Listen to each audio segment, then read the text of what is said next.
अस्सलाम वालेकुम व्यूअर्स, उम्मीद करता हूँ आप सब खैरियत से होंगे। मैं हूँ डॉक्टर जावेद और आप देख रहे हैं डॉक्टर जावेद इन्फॉर्मेटिव। आज हम बात करने जा रहे हैं एक अहम और सनसनीखेज अपडेट के बारे में जो हर तालिब इल्म के लिए अहम है, जिसका MD कैट 2025 में मेरिट नहीं बना, जो फ्रेशर या रिपीटर है। जब से प्रोविजनल मेरिट लिस्ट आई है तो एक ही बात ज़ेरे बहस है।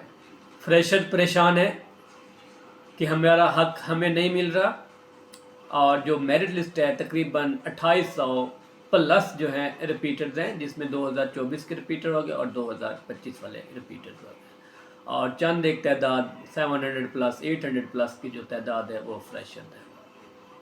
इसके बारे में हम आगे चलते हैं। कल इस्लामाबाद हाई कोर्ट की समाअत होने जा रही है। इसमें UHS मेरिट लिस्ट के फ्रेशर और रिपीटर्स के रेशो पर अहम फैसला मुतवक्की है। आज की वीडियो में हम तफसील से समझेंगे समाअत कब और कहाँ होनी है, फ्रेशर और रिपीटर का मौक़िफ़, मेरिट लिस्ट का तज्ज़िया, मुकम्मल नताइज और आपके लिए अहम। अब अगर हम इस्लामाबाद हेयरिंग की डिटेल के साथ बात करें, कल की समाअत इस्लामाबाद हाई कोर्ट में होगी। जस्टिस खादिम हुसैन साहब और जस्टिस आसिफ साहब केस सुनेंगे। असल जो समाअत थी वो एक को होनी थी, लेकिन एक जज साहब की अदम दस्तयाबी की वजह से मुलतवी हो गई थी। फ्रेशर्स की दरख्वास्त पर केस 8 दिसंबर को मुकर्रर किया गया। अदालत में पेश होने वाले दलाइल, फ्रेशर चाहते हैं कि मेरिट में उनका एडमिशन महफूज रहे और रेशो को सही तरीके से देखा जाए। ये एक अहम मौका है क्योंकि अदालत की राय मुस्तकबिल में दाखिलों और रेशो के फैसले को बदल सकती है। UHS merit list and freshers का मौक़िफ़। 2025 के एंट्री टेस्ट के बाद फ्रेशर की तादाद कम हो गई है। ओपन मेरिट रेंज में सिर्फ 650 से 700 प्लस फ्रेशर फिट हो रहे हैं। अदालत में फ्रेशर का जो मौक़िफ़ होगा, हमें सही तनासब मिलना चाहिए क्योंकि हमारे हक़ को नज़रअंदाज नहीं किया जा सकता। यहाँ पे अगर हम एक मिसाल ऐड करें, फ़र्ज़ करें कुल 3500 ओपन मेरिट तलबा हैं, उनमें से सिर्फ 700 प्लस फ्रेशर्स हैं, बाकी सब रिपीटर या ऑलरेडी इनरोल्ड जो तलबा हैं। ये फ्रेशर्स के दलाइल को मज़ीद वज़न देता है कि मौजूदा रेशो फ्रेशर के लिए मुनसिफाना नहीं है। अब अगर हम merit analysis and already enrolled student की बात करें, MBBS और BDS में ऑलरेडी इनरोल्ड तलबा की जो तादाद है वो 516 है। कुल इब्तदाई 3700 तलबा में 13.95% बनती है।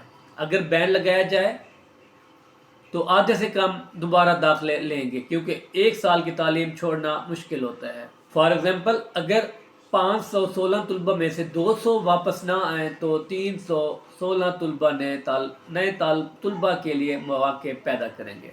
ये बात फ्रेशर के केस को मज़ीद मजबूत बनाती है और अदालत अहम दलाइल के तौर पे पेश होगी। अब अगर हम रिपीटर्स और फ्रेशर्स की डिटेल्ड रेशो की बात करें, MD कैट 2024 पर मबनी जो रिपीटर्स हैं वो 2258 यानी कि 61% हो गए। MD कैट 2025 पर मबनी जो है रिपीटर 1435, तकरीबन 38%। कुल जो है 2986 जो हैं वो रिपीटर्स हैं, तकरीबन 80% बनते हैं, और प्योर फ्रेशर्स की बात की जाए वो 707 यानी कि 19.1%। इस रेशो से जाहिर होता है कि फ्रेशर जो हैं वो बहुत कम है और अदालत को ये दिखाने के लिए एक मजबूत दलील है कि मौजूदा मेरिट लिस्ट फ्रेशर्स के हक में नहीं है। अब जो पॉसिबल आउटकम एंड रिकमेंडेशंस हैं, कल की समाअत के बाद मालूम होगा कि फ्रेशर को कोई रिलीफ मिलता है या नहीं। पिछली बार केस मुलतवी हुआ था, लेकिन अब मेरिट लिस्ट ने फ्रेशर के मौक़िफ़ को मजबूत कर दिया है। अब जो ज़रूरी हिदायत है, फ्रेशर सब्र करें और अदालत के फैसले के मुताबिक आगे बढ़ें। रिपीटर्स अपनी तैयारी जारी रखें और मुस्तकबिल के दाखिले के मौक़े देखें। सब तलबा मौजूदा मेरिट लिस्ट और रेशो के डाटा को समझें और उसके मुताबिक जो है प्लान बनाएं। व्यूअर्स, ये वीडियो जो है आपके लिए एक मुकम्मल गाइड थी कि इस्लामाबाद इंटरकोर्ट अपील्स की समाअत, UHS मेरिट, फ्रेशर्स और रिपीटर के रेशो اور یہ ممکنہ فیصلے کیسے آپ کے مستقبل پر اثر ڈال سکتے ہیں۔ اگر آپ کو یہ ویڈیو مفید لگے تو لائک، شیئر اور سبسکرائب کرنا نہ بھولے گا، اور بیل آئیکن دبا کر تمام اپڈیٹس فوراً پائیں۔